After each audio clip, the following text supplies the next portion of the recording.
राधे राधे बच्चे लोग। आज जो हम देखने का काम करेंगे वो आपका फाइनल अकाउंट का नेक्स्ट पार्ट रहेगा। फर्स्ट पार्ट हमने ऑलरेडी देखने का काम किया था रिगार्डिंग आपका ट्रेडिंग अकाउंट के रिलेटेड। ठीक है, अब जरा बात करेंगे हमारा इस सेशन में हम डिस्कस करने का काम करेंगे प्रॉफिट एंड लॉस में बेसिकली हम क्या रिकॉर्ड करने का काम करते हैं। ठीक है, ट्रेडिंग अकाउंट में जैसे हमने लर्न करने का काम किया था, ट्रेडिंग अकाउंट में हमने डायरेक्ट नेचर का कल एक्सपेंडिचर रिकॉर्ड किया था और डायरेक्ट नेचर का आपने इनकम रिकॉर्ड करने का काम किया था। ठीक है, अब यहाँ पे जो हम रिकॉर्ड करने का काम कर रहे हैं डेबिट साइड में वो आपका इनडायरेक्ट नेचर करेगा एक्सपेंडिचर और इनडायरेक्ट नेचर करेगा आपका इनकम।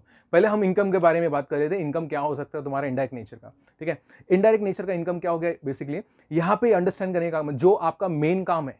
ठीक है, लिसन प्रॉपर्ली, जो आपका मेन काम है उसके थ्रू जो इनकम हम कमाने का काम करते हैं। जैसे फॉर एग्जांपल अगर मेरा मैन्युफैक्चरिंग का काम है पहले इसका मार्कर का, तो मार्कर को मैं जो बेच के कमाऊंगा वो मेरा डायरेक्ट इनकम है।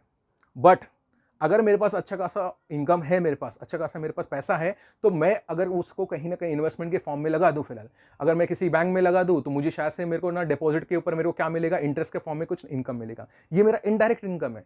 सेकंड थिंग, अगर मेरे पास पैसा है अच्छा खासा तो मैंने एक प्रॉपर्टी में इन्वेस्टमेंट कर दिया मैंने, वहां पे मुझे क्या मिलेगा, बेसिकली रेंट मिलेगा, वो भी मेरा इनडायरेक्ट इनकम है इसके अंदर। ठीक है, और या तो मैं किसी पर्सन का कुछ काम करके देने का काम कर दिया, वहां से मुझे क्या मिलने का काम करेगा, बेसिकली कमीशन के फॉर्म में मुझे कुछ पैसा मिलने का काम करेगा। बट ये मेरा मेन काम नहीं है, ये अंडरस्टैंड करने का काम करना। मेरे जो मेन काम से जो पैसा मिलता है ना वो मेरा डायरेक्ट इनकम रहेगा इसके अंदर। बट जो अदर वर्क के थ्रू अगर मेरा बेसिकली आ रहा है पैसा, वो मेरे सब इनडायरेक्ट इनकम होंगे और जिससे हम रिकॉर्ड करेंगे तुम्हारा प्रॉफिट लॉस अकाउंट के क्रेडिट साइड में। ठीक है, तो मैंने क्या बोलने का काम किया था आपका इसके अंदर कि पहला तो मैं बोल दिया कि आपको रेंट मिल सकता है इनकेस अगर आपने बेसिकली क्या किया है, इन्वेस्टमेंट करने का काम किया प्रॉपर्टी में। ठीक है, और या तो आपको ना यहाँ पे इंटरेस्ट मिल सकता है किसके ऊपर, तुम्हारा अगर आपने कुछ पैसा बैंक में डालने का काम किया था, किस पे, either in form of FD हो गया, जो भी फिलहाल इसके अंदर, तो इस पे हमने इंटरेस्ट कमाने का काम करें, वो हम यहाँ पे रिकॉर्ड करने का काम करेंगे। इनकेस अगर आपके पास मनी है तो आपने शेयर्स में इन्वेस्टमेंट किया रहेगा, तो आपको एवरी ईयर क्या मिलने का काम करेगा, डिविडेंड मिलने का काम करेगा। ठीक है, तो इसी तरह से ना जो अदर वे से जो हमको इनकम आने का काम करेगा वो सब आपका इनडायरेक्ट इनकम रहेगा। ठीक है, मेन सोर्स से जो पैसा आएगा वो आपका, इतना ध्यान देने का काम करना, वो आपका डायरेक्ट नेचर करेगा और वो आपको ट्रेडिंग अकाउंट के क्रेडिट साइड में दिखाना पड़ेगा। लेकिन जो इनडायरेक्ट वे मतलब हो गया सिंपल सा, आप अदर वर्क के थ्रू या अदर वे से अगर आपको पैसा आ रहा है आपके बिजनेस को, ठीक है, तो वो सब आपके इनडायरेक्ट नेचर के इनकम होंगे फिलहाल। अब जरा बात करते हैं इनडायरेक्ट एक्सपेंस क्या हो सकते हैं इसके अंदर। जैसे कि आपके पास एक फैक्ट्री का सेटअप है जहां पे आप मैन्युफैक्चरिंग का काम करते हो, तो मैन्युफैक्चरिंग में जो जो हम लोग एक्सपेंडिचर करने का काम करते हैं वो मोस्टली आपका फिलहाल डायरेक्ट नेचर का रहता है। ठीक है, लेकिन फैक्ट्री को जो सपोर्ट करने वाला जो बैकएंड का काम करता है, बैकएंड का मतलब उनको ना हेल्प करने का काम करता है ताकि वो प्रोडक्ट मार्केट में पहुंचे।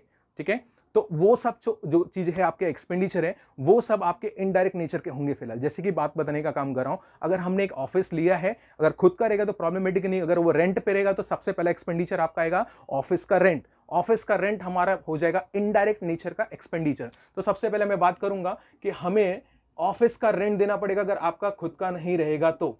ठीक है, इसके बाद अगर ऑफिस है तो इसमें डेफिनेटली हम लोग को एम्प्लॉयज को रखने का काम करना पड़ेगा, तो एम्प्लॉयज को यहां पे क्या करना पड़ेगा, उन्हें सैलरी देने का काम करना पड़ेगा। तो सैलरी भी बिजनेस का इनकम हो जाएगा, वो आपका इनडायरेक्ट नेचर करेगा, तो सैलरी को भी आप यहीं पे दिखाने का काम करोगे। ठीक है, इसके बाद अगर आपके पास कंप्यूटर है साथ में प्रिंटर है, तो प्रिंटर में डेफिनेटली आपको रिक्वायर्ड रहेगा स्टेशनरी कीजिए, जैसे पेपर का रिक्वायरमेंट रहेगा, तो स्टेशनरी भी आपको एवरी मंथ को खरीदने का काम करना पड़ेगा। तो ये भी आपका यहां पे रिकॉर्ड हो जाएगा, प्रिंटिंग एंड स्टेशनरी का खर्चा। ठीक है, इसके बाद अगर एम्प्लॉय काम कर रहे हैं तो कंप्यूटर में कुछ ना कुछ तो आपका फिलहाल एंट्री करने का काम करेगा। अकाउंटिंग का आपका पूरा ध्यान रखने का काम करेगा, तो वो अकाउंट को चेक करने के लिए कौन आने का काम करेगा, चार्टर्ड अकाउंटेंट आएगा, जहां पे वो चेक करके जाने का काम करेगा। तो वो अपने खर्चे कौन सा चार्ज करेगा हमारे लिए, फिलहाल वो है आपका ऑडिट फीस। तो ऑडिट फीस को भी हम यहीं पे रिकॉर्ड करने का काम करेंगे। ठीक है, अब दूसरी बात, अगर हमारे गुड्स को मार्केट में लेके जाने का काम करना पड़ेगा तो उसके लिए हमको क्या करना पड़ेगा, सेल्समैन रखना पड़ेगा। सेल्समैन को क्या देने का काम करना पड़ेगा, आपको उसको कमीशन देने का काम करना पड़ेगा। तो कमीशन भी हमारे इनडायरेक्ट नेचर में आने का काम करेंगे, जहां पे हम लोग कमीशन को बोलेंगे भाई जितना तू सेल करेगा उस पर कमीशन तो ले ले। ठीक है, इसके आगे उसको सेल्समैन की बात कर रहा हूं, सेल्समैन को सिर्फ कमीशन देने का काम नहीं करना, उसको ट्रैवलिंग का भी खर्चा देने का काम करना पड़ेगा, कन्वेंस का भी पैसा देने का काम करना पड़ेगा। तो ये सब क्या हो गया तुम्हारा, ये सब इनडायरेक्ट एक्सपेंस है। याद रखना, मैन्युफैक्चरिंग यूनिट्स के एक्सपेंडिचर के अपार्ट अगर और कोई एक्सपेंडिचर आपका आने का काम कर रहा है, वो जो इनडायरेक्टली सपोर्ट करने का काम कर रहा है तुम्हारे किसको, तुम्हारे बिजनेस को, तो वो सब एक्सपेंडिचर आप यहां पे रिकॉर्ड करोगे। और second thing, one more thing ध्यान देने का काम करना, if there is any loss, याद रखना ट्रेडिंग अकाउंट में हम लॉस को रिकॉर्ड नहीं करते, बट एक चीज रखना, अगर बिजनेस में कोई भी तरह का लॉस हुआ तो हम उसे प्रॉफिट एंड लॉस के डेबिट साइड में दिखाने का काम करेंगे। ठीक है, इज इट क्लियर? और आगे एक बार अगर हमारा पोस्टिंग कंप्लीट हो गया, एंट्री पास करके हो गया, इसके बाद हम टोटलिंग पे आने का काम करेंगे। और टोटलिंग में आपको जैसे बताने का काम कर रहा हूं कि शुरुआत सबसे पहले एक चीज ध्यान देने का काम करना कि ट्रेडिंग अकाउंट जब आप क्लोज करोगे आपको डेफिनेटली वहां से प्रॉफिट आएगा या तो लॉस आएगा।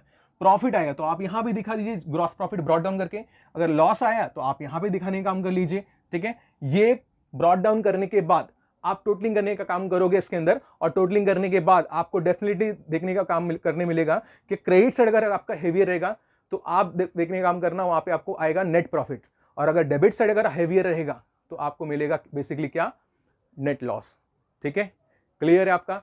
तो यहां पे प्रॉफिट एंड लॉस में हमने क्या क्या लर्न करने का काम कर लिया इसमें कि आप इनडायरेक्ट एक्सपेंस को रिकॉर्ड करोगे डेबिट साइड में और इनडायरेक्ट इनकम को रिकॉर्ड करोगे क्रेडिट साइड में। ठीक है, और यहां पे अगर बेसिकली हम लोग को अगर प्रॉफिट हुआ तो उसको नेट प्रॉफिट बोला जाएगा, और लॉस हुआ तो हमको नेट लॉस बोला जाएगा। ठीक है, थैंक यू, होप सो आपको ये वीडियो पसंद आया होगा। राधे राधे।